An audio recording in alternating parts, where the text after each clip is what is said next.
Thaís, Clarissa, fiquem comigo que agora nós vamos entrevistar juntas a relatora da CPMI do 8 de janeiro, senadora Elisiane Gama. Senadora, muitíssimo obrigada por tirar um tempinho aqui para conversar com o CNN 360. Senadora, eu já vou com a minha primeira pergunta.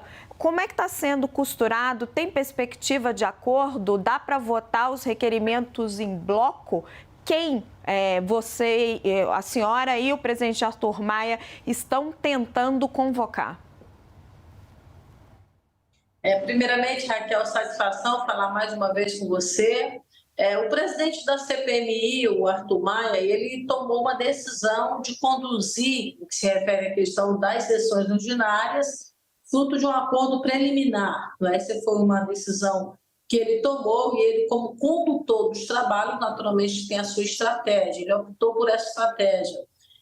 Deu certo, né, nas últimas semanas, mas agora, nessa reta final, acabou que não foi possível, na verdade, a construção desse acordo entre base de oposição, governo e relatoria. Eu sempre apresento algumas propostas também, e a base do governo apresenta algumas e a oposição apresenta outras, e a gente acaba fazendo uma junção em relação a esses requerimentos, o que nós não conseguimos evoluir agora nessa reta final. E ele, então, toma a decisão de colocar os requerimentos que estão sendo propostos por esses três setores, base, oposição e relatoria, para que possa ser votado na terça-feira que vem. Então, ele, como presidente da comissão, ele tem, na verdade, a autonomia de deliberar sobre a pauta a ser votada numa reunião ordinária. Sobre a questão de procedimento, que são exatamente esses blocos, é um trabalho que será feito durante os trabalhos e durante a reunião ordinária. Que a questão da votação em bloco, a utilização de um outro instrumento regimental, que é o destaque, são instrumentos que podem ser utilizados pelas lideranças partidárias dentro do colegiado. Então, não há dúvida nenhuma que na terça-feira nós vamos travar aí uma discussão acerca do formato, do procedimento para votar, de fato, esses requerimentos, porque vai acabar incidindo muito no resultado. Se você faz todo um conjunto em bloco, fatalmente esse conjunto não será votado, porque quem quer votar um vai não querer votar outro, então isso acaba realmente inviabilizando. Então, exatamente, o que deve acontecer é uma divisão em blocos, muda completamente o resultado, senadora. Clarice Oliveira, nessa conversa conosco. Boa tarde, senadora. É um prazer ter a senhora aqui hoje. Senadora, eu queria falar um pouquinho com a senhora sobre esse embate ali direto com o presidente da Câmara, com o presidente da comissão, Arthur Maia, a respeito do rumo que essa CPMI tem que tomar. A gente ainda ouve nos bastidores essa divergência da senhora querendo ter uma atenção para o caso das joias e o presidente da comissão tentando ali manter o foco especificamente no 8 de janeiro, dizendo que isso seria um desvio de foco e que aí o que a gente ouve nas conversas que a gente tem com parlamentares da comissão é que aí, nessa divergência, estaria aí grande parte dessa falta de consenso para os requerimentos, essa dificuldade de firmar os acordos. Essa polêmica ainda está colocada e, na opinião da senhora, isso dificulta aí o protagonismo da CPMI?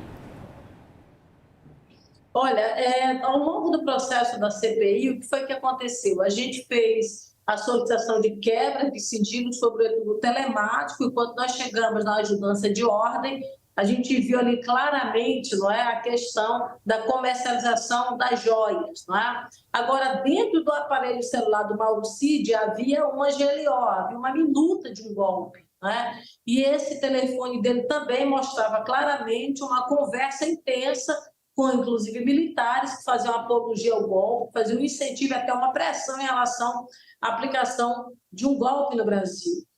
Ao mesmo tempo, nós elencamos 3 áreas de atuação na CPMI. Nós tivemos, por exemplo, a questão dos executores, que já é um fato claro para a sociedade brasileira, mas tivemos 2 pontos que são centrais, que é a autoria intelectual e também os financiadores do 8 de janeiro, ou seja, de alguma forma, quem participou incentivando ou investindo dinheiro no 8 de janeiro tem que ser responsabilizado. Nós conseguimos a quebra, inclusive, de vários sigilos de empresas e também de pessoa física que supostamente aí podem ter tido alguma relação. No caso específico da ajudância de ordem, nós também queremos entender se de alguma forma o dinheiro que foi movimentado ali na ajudância de ordem também teve um direcionamento para o 8 de janeiro. Então, não é investigar a joia em si, não é? Mas investigar a movimentação desse dinheiro. Esse é um elemento que a gente sempre tem colocado em relação ao presidente Maia. Ele flexibilizou, conseguimos evoluir em relação a algumas quebras, não é? Mas, infelizmente, agora, nesta reta final, a gente não conseguiu evoluir. Como eu disse, não é uma decisão, eu diria, puramente do Maia, mas é uma decisão de um colegiado que é muito plural, é muito diverso, e que essas pessoas, sobretudo da oposição, não querem, na verdade, fazer nenhum aprofundamento da investigação. Então, senadora, tem na cabeça uma narrativa e estão tentando plantar essa narrativa. A senhora pontuou bem, não é investigar as joias, mas o caminho do dinheiro, se chegou no golpe, e essa narrativa que a senhora cita, que imagino que seja a questão da Força Nacional que a oposição quer explorar. Senadora, eu vou colocar mais uma pessoa na nossa conversa, Thaís Arbex. Boa tarde, senadora. Ontem, logo depois da decisão do ministro André Mendonça, a senhora fez uma postagem nas redes sociais criticando a decisão do ministro que, na verdade, desobrigou Crivellati a ir ao depoimento de hoje. Raquel Landim falou há pouco sobre o recurso da CPMI ao Supremo Tribunal Federal. Quero saber quais movimentos que vocês estão fazendo para tentar reverter de alguma maneira essas decisões.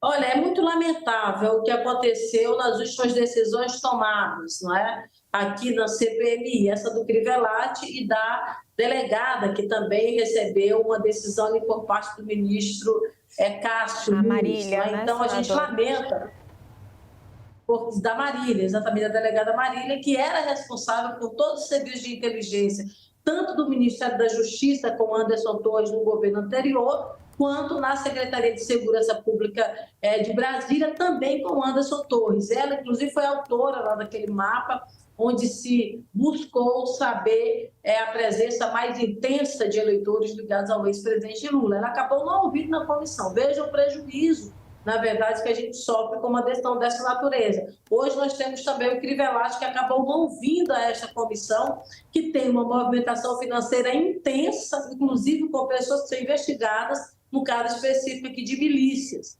Então, assim, é muito difícil, é muito complicado você fazer um inquérito sem ouvir, sem ter um depoimento. Então, como se diz no jargão popular, essa moda pega, fica realmente difícil. Então, cria precedentes, traz uma jurisprudência que é muito grave em relação à autonomia dos poderes e às prerrogativas internas, sobretudo aqui, do Congresso Nacional. Então, eu coloquei isso, eu espero que ele, ao contrário do Nunes, encaminhe para a turma ou para o pleno, porque se ele não quer rever a sua posição, ele, na verdade, pode encaminhar. Agora, rapidamente, eu sei que o tempo de vocês, de fato, é muito pouco, mas rapidamente aqui sobre essa questão da condição de ser testemunha ou da condição de ser investigado. Do ponto de vista da Constituição brasileira, o investigado, ele não pode produzir, na verdade, não é um investigado, nenhuma pessoa, nenhum brasileiro pode produzir provas contra si próprio, então ele tem o direito ao silêncio.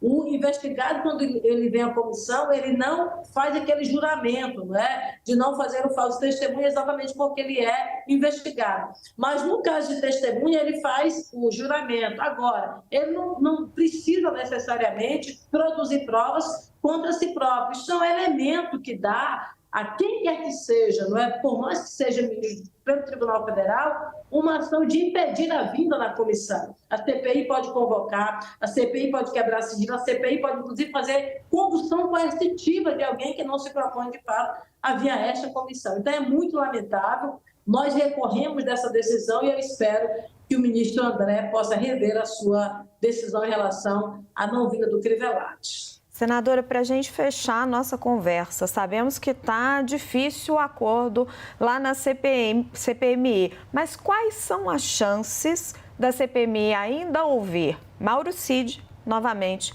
depois da delação premiada, e um representante da Força Nacional, de repente até Flávio Dino? Sobre a questão do retorno do Mauro Cid, já está aprovado o retorno do Mauro Cid, então a gente não terá nenhuma dificuldade de trazê-lo. O que, na verdade, a gente está colocando, e eu tenho, inclusive, feito a defesa de que a gente possa ouvi-lo o mais tarde possível, mas respeitando os prazos regimentais da TPMI, é por conta da delação premiada dele. Então, como ele tem lá juramento de sigilo, possivelmente ele poderá vir à comissão e não falar. Então, a gente está postergando o máximo, porque haverá denúncia do Ministério Público e talvez isso ocorra antes e aí nos dê a oportunidade de ele falar de fato a CPI. É claro que isso não inviabiliza de falar em algumas situações que não prejudiquem, na verdade, os trabalhos e, portanto, essa decisão do contrato, em relação à delação premiada. Então, de fato, ele retorna. Todos os demais dependerão, de fato, de acordo ou da aprovação do requerimento, porque nós não temos requerimento aprovado nem da Força Nacional, nem do ministro Flávio Dino, ou de nenhuma outra pessoa, nem o RIF da Michele e do Bolsonaro, que é uma defesa, na verdade, que eu faço, nada disso nós conseguimos aprovar até o presente momento. Até hoje, nem o relatório de inteligência das contas, de Jair Bolsonaro e de Michele Bolsonaro. Nós conversamos com a senadora e relatora da CPMI do 8 de janeiro, Elisiane Gama. Senadora, de novo, muito obrigada pela sua presença aqui no CNN 360. Muito obrigada, querida.